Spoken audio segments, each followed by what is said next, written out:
Nalgonda, Khammam, Warangal MLC ఎన్నికల్లో స్వతంత్ర అభ్యర్థిగా పోటీ చేస్తున్నానని, తనను ఆదరించి గెలిపించాలని మణుగూరుకు చెందిన సామాజిక కార్యకర్త, ప్రముఖ లాయర్ కర్ణరవి కోరారు.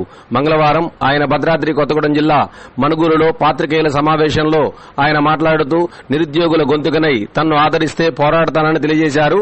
ఇప్పుడు ఆయన మాటల్లో విందాం.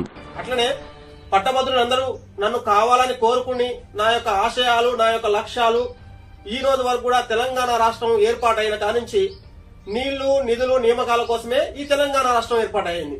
కానీ ఈ రోజు వరకు కూడా నియామకాల్లో జరిగినటువంటి అవినీతి అక్రమాల మీద మనకు 2006లో జరిగినటువంటి అప్పుడున్నటువంటి ఎమ్మెల్సీ దిలీప్ కుమార్ నుంచి నేటి పల్లారాజేశ్వర రెడ్డి వరకు కూడా శాసన మండలిలో ఏ రోజు కూడా పట్టభద్రుల తరపున తమ గొంతు వినిపించలేదు.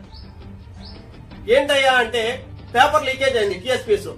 ఎందుకు లీకేజ్ అయిందని చెప్పేసి, ఎందుకు పేపర్ లీకేజ్ అయింది, ఎవరి వల్ల జరిగింది?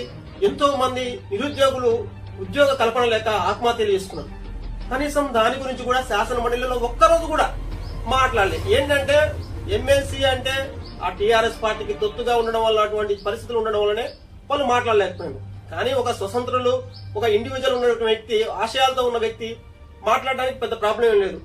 ఎందుకంటే ఉన్నటువంటి 40 మంది శాసన మండలి సభ్యుల్లో చాలా సమర్థవంత వ్యక్తి ఎవరు అంటే పట్టభద్రుల నియోజకవర్గం నుంచి గెలుపొందినటువంటి ఎమ్మెల్సీ అభ్యర్థి.